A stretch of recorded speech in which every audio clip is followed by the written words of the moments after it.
Okay, this is a totally impromptu video trying to help out a dear friend out in California who has a duo reproducing player grand piano that's, well, it still reproduces fairly well. It's starting to get a little weak in the high end when a lot of for playing loud passages. And since the unit was rebuilt about 25 years ago, I thought about the weakest links in the duo system, and one of the things that dawned on me was that since the accordion pneumatics, these accordion pneumatics were recovered with leather, with tan pneumatic leather, that they might be getting a little leaky with the age, since it's been about 25 years. This one right here was recovered with tan pneumatic cloth, and actually about the same time, about 25 years ago. And what I'm going to do here is I'm going to suck in on this hose which is connected to this, and I want you to watch the movement of the bellow. I'm going to be sucking pretty hard here, a lot harder than the valve, than the intensity valves would be sucking on this bellow. Just to show you what's happening here. Of course, this is the highest setting here, the big bellow, and then these smaller ones are the graduated ones. That as the bellow closes, it opens up the knife valve that allows the air to pass through to the stack and change the volume of the music. So this is what it's supposed to do. It should close down. This should close down all the way. And it should close down smartly. And what I'm going to do is I'm just going to suck on this with my mouth. And I'm sucking pretty hard. And I can hear the air leaking around the cloth. So obviously,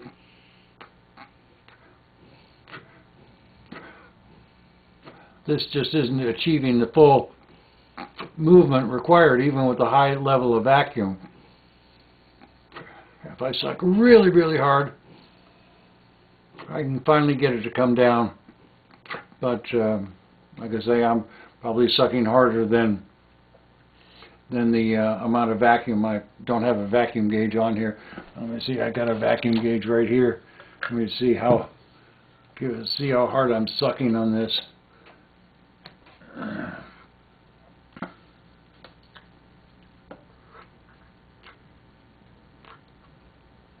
So I'm sucking probably around 35 inches of vacuum, which is pretty high. All right? And of course, because of the fact that it's continually leaking, just doing this procedure right here, because I can feel the air moving in my mouth, this is causing a leak in the system. So, it's a weakness. So what I thought about as an intermediate possibility to improve the performance of the piano would be to seal this assembly. And what I'm going to be sealing it with is Dow-Corning 3140. It's an RTV. I use that product for sealing pouches in the universal and other pouches when doing rebuilding on player pianos. So, and I wanted to show that the process, although it's a little laborious, is really not all that difficult. This is the way that the expression mechanism is oriented in the piano. So, you'd have to be laying on the ground and looking up from here, and there are two screws on the bottom that hold the accordion pneumatic in place. So they're fairly easy to get to.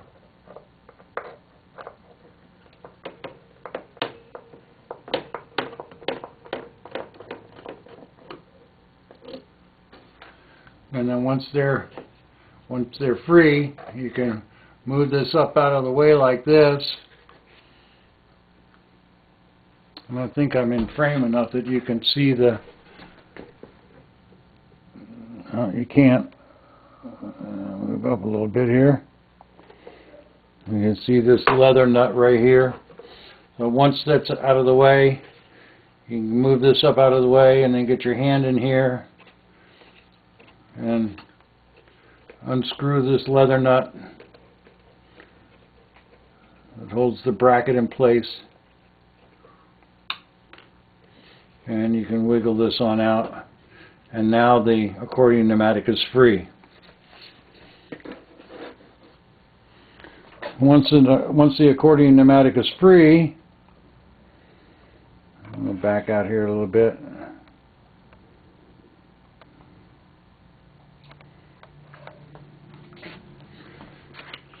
You can see that there are these sets of adjusters. This is dirty. It's really, really important. I can't overstress the importance of these devices, these adjusters, going back exactly where they came from, because they're all calibrated. That's what these screws are right here. They're calibrations for the expression mechanism, and you don't want to mess those up, so you got to make sure that these go back exactly where they came from. These have been previously marked 1, 2, 3, 4, 5, and these are A. These are 1, 2, 3, 4, 5 B, and 1, 2, 3, 4, 5 C.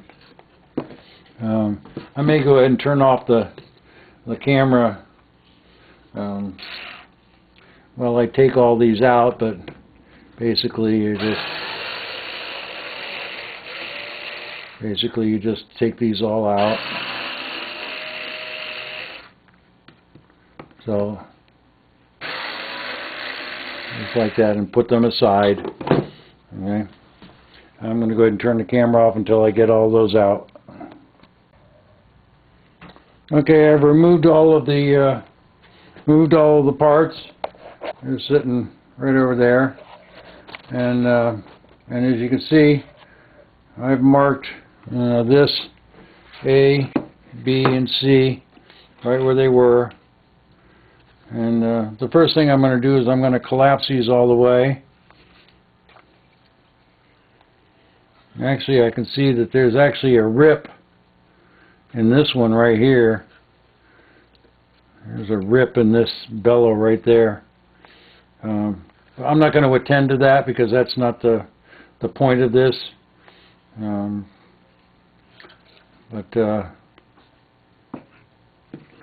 You know, that in itself would necessitate the rebuilding of this. You could take a piece of thin pneumatic cloth or pneumatic skin and go ahead and repair that, but that is going to impede the movement of that bellow. So the correct thing to do would be to go ahead and replace this. This is an interim repair. So okay, this is this. I'm just going to go ahead and put some of this into here. I don't really think I'm going to need all that much. I don't know if you can see how much I put in there. Probably what, a teaspoon. Because the important thing to remember here when applying this, I'm going to be using just Q-tips. You could use a brush, but I think I'll have a little more control with the Q-tip.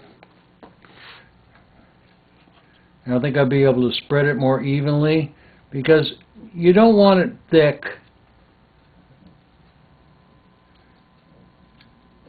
You actually want it thin, so I'm going to put it on and then spread it out.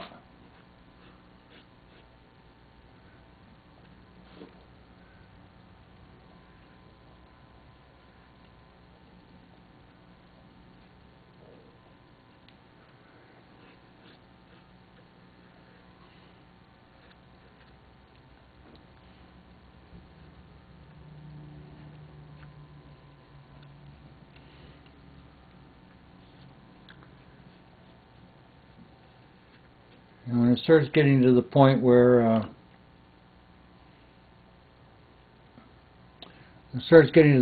it starts looking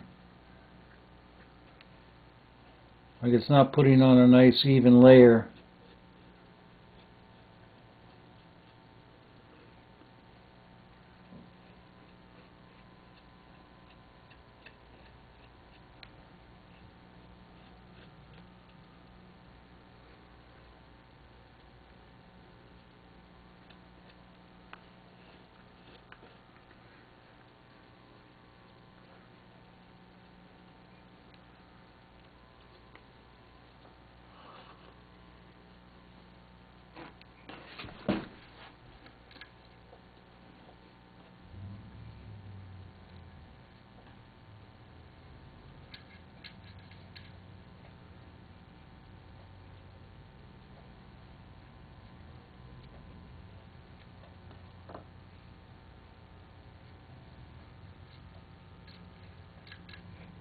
I thought about using a brush.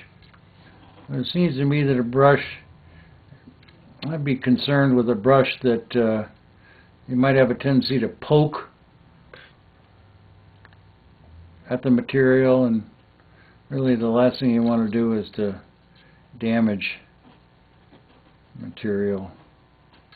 Yeah, I think I've got a little bit too much on this one. I don't know if you can see the difference.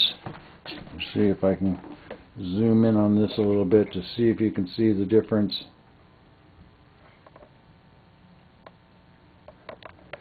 in the layer that I've got on this one versus this one. This one looks like it's got too much on it, so I'm going to scrape that off and kind of put that on the other one.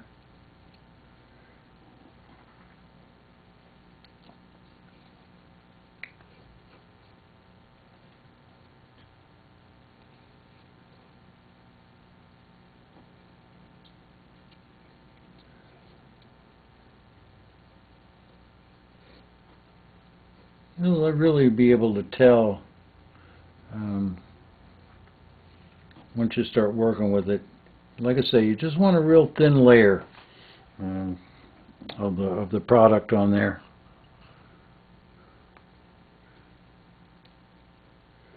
I don't even know why I'm doing this one, but I'm going to do them all.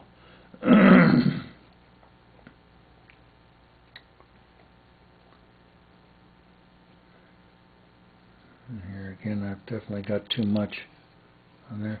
This one's also got a rip in it. I just could feel that as I went over it. The cloth is so old, there's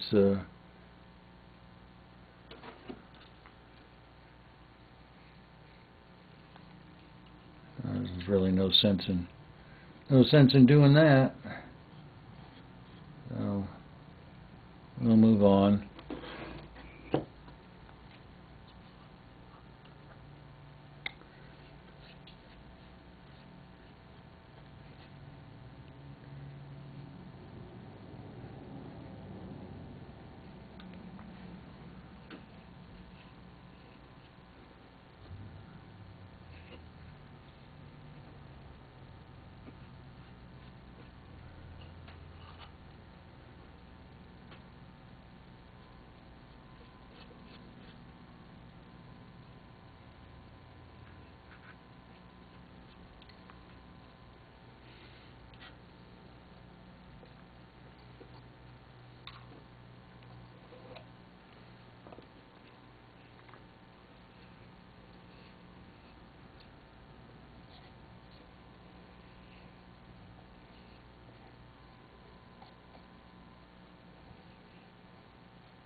The reason you don't want a thick layer on here is that you don't want it to impede the movement of the bellow.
And the question I'm asking myself is could I have made a better choice in terms of what I'm using to apply this with? Because as you can see, this is getting to be a bit of a nuisance. Hang on a sec. So I found my bag of brushes. I found these little throwaway acid brushes. And, I'm just going to trim it down.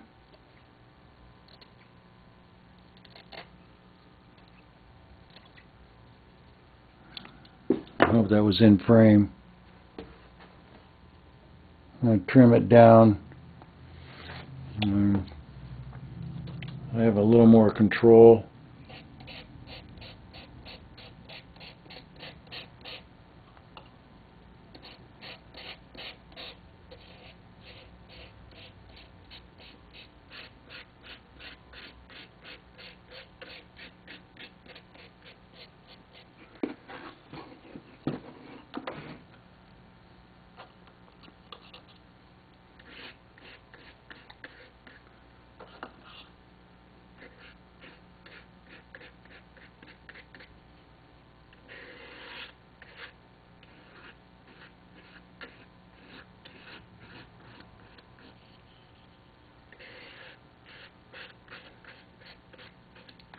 I really feel like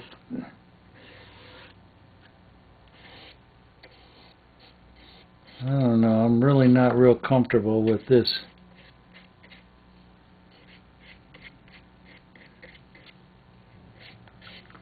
It's a little stiff. I think what I may end up doing is that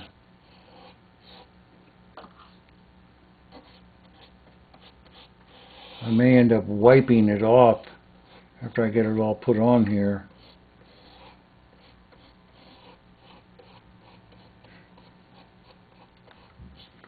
I may end up wiping it off with the Q-tip.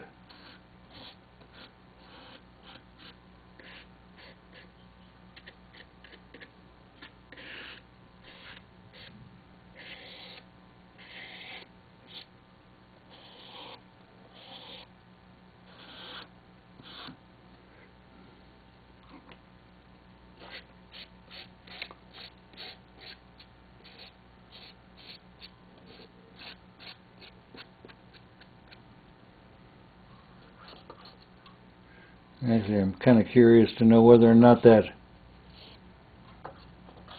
teaspoon of product that I put in the little container here, whether or not that'll be enough to do the whole thing. I'm going to back out here a little bit.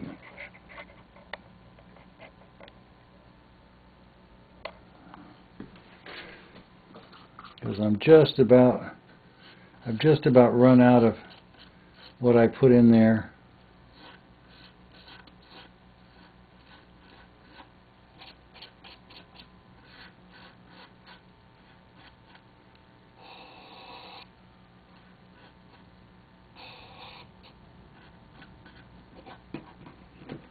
And I've still got these two little pieces left to do here.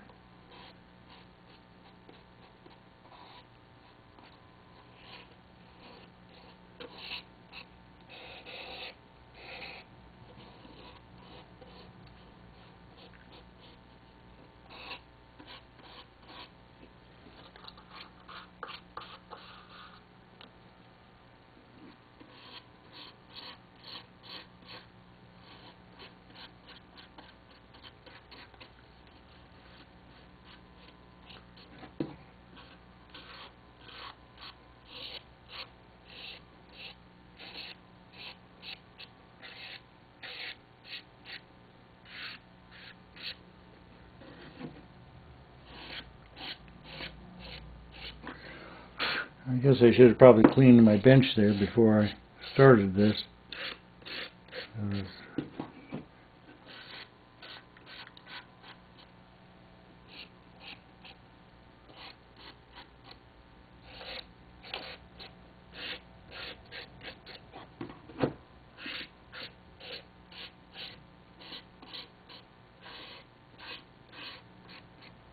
Okay, now I'm going to use the Q-tip.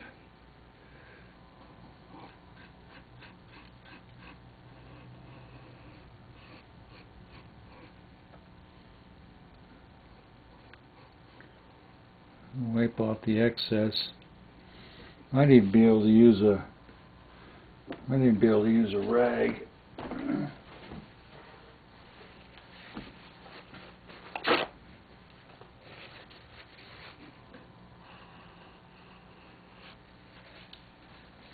Again, you got to remember that the material that you're working with, may be fairly fragile. And, the last thing you want to do is, poke a hole through it. So you got to be delicate.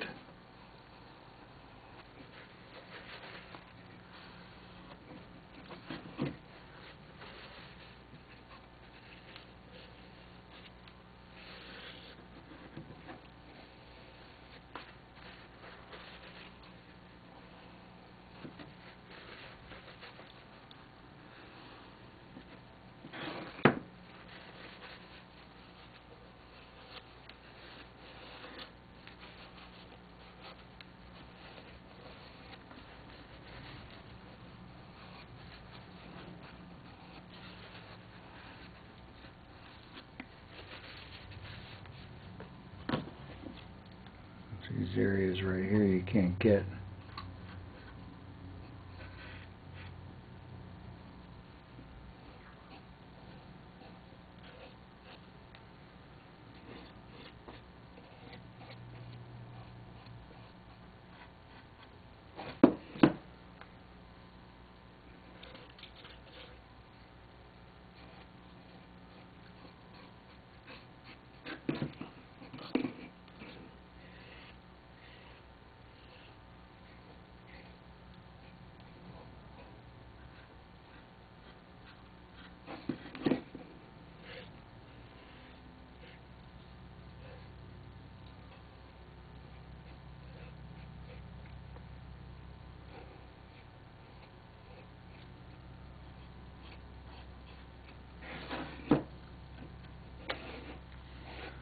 Okay, that does it. I'm going to let that dry for an hour, and I'll get back to you then. Okay, it's been, I don't know, half an hour, 40 minutes, and as you can see, I've hooked up a vacuum gauge to this, because you remember last time when I was testing it that I had to apply about 35 inches of vacuum to get it to collapse. And I'm going to suck on the hose now, and we'll see where the needle goes and how that thing moves. It's not completely dry yet. I can feel that it's still a little tacky. Not much, just a little tacky. So I know it's not. Especially in the corners here, I can feel it. Still needs to dry a little bit more, but we'll see what happens here. So I'm going to start sucking on it.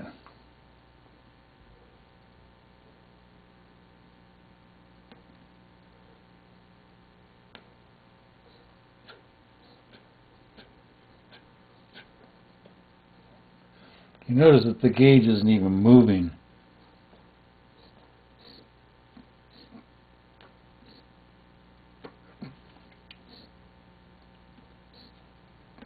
And what I'm doing is I'm sucking in and then putting my tongue over the end of the tube once it's collapsed to see how long it takes to open back up.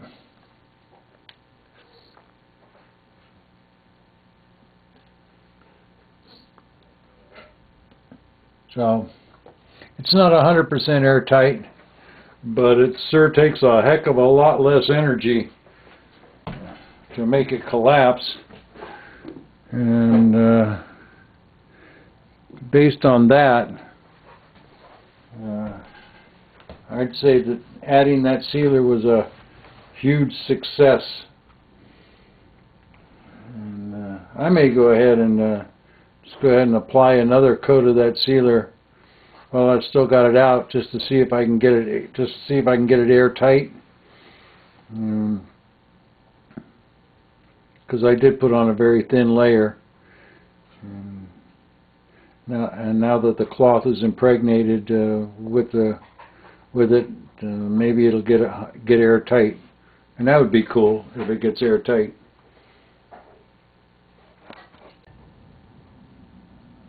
Okay, now I'm recording. You know, although most people probably wouldn't do this, because they don't want to get their fingers dirty, I guess. What I'm going to do is I'm going to go ahead and I'm just going to put this stuff on by hand.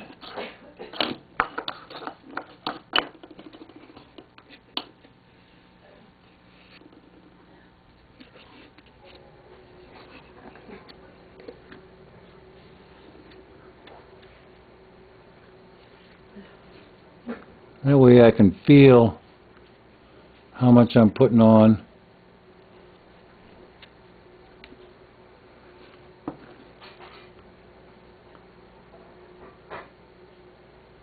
And actually you can see how much I'm putting on.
I'm just kind of working it in a little bit right at these corners, because it's probably at the corners where it's leaking the most. And we'll go ahead and let that sit.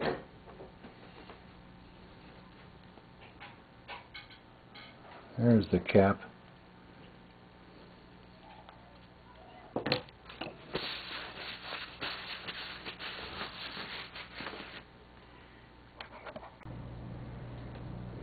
Okay, it's been a couple of hours, and this is all but dry. Now I'm going to suck in on it, and you can see what I'm doing is I'm sucking in just a little bit, and I'm putting my tongue over the end of the tube here, and you can see now that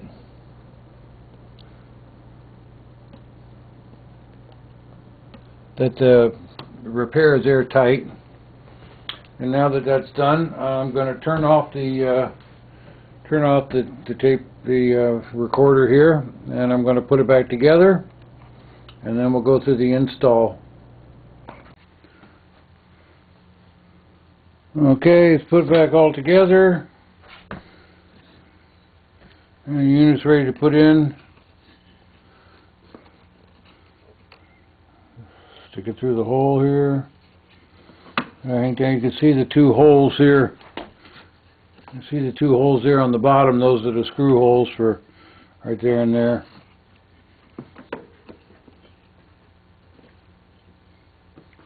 Don't forget to put on the leather nut.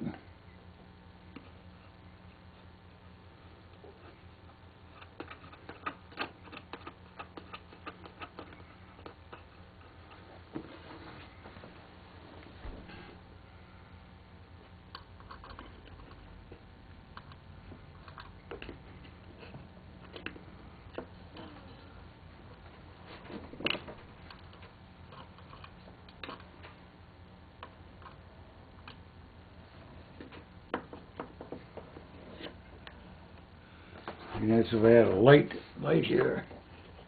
That would have been the smart thing to do. There we go. So that I can see the hole.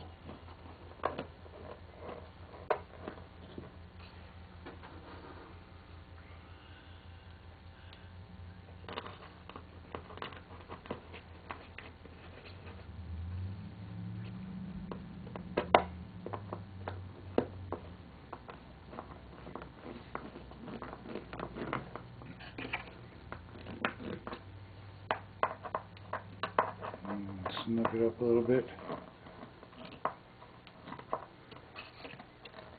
By the way, the only tool that I needed throughout this entire job was one screwdriver. That's all that was needed. And now I'm going to hook up this gauge.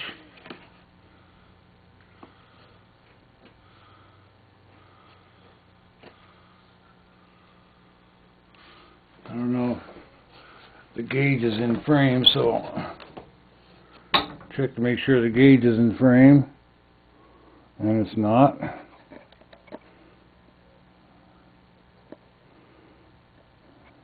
There we go.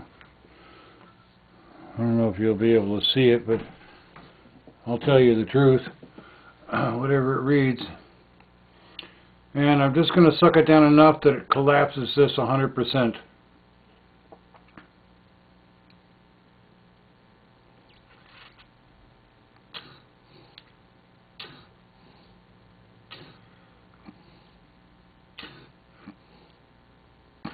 The gauge is reading approximately, I'll try that again, I think it said like 15.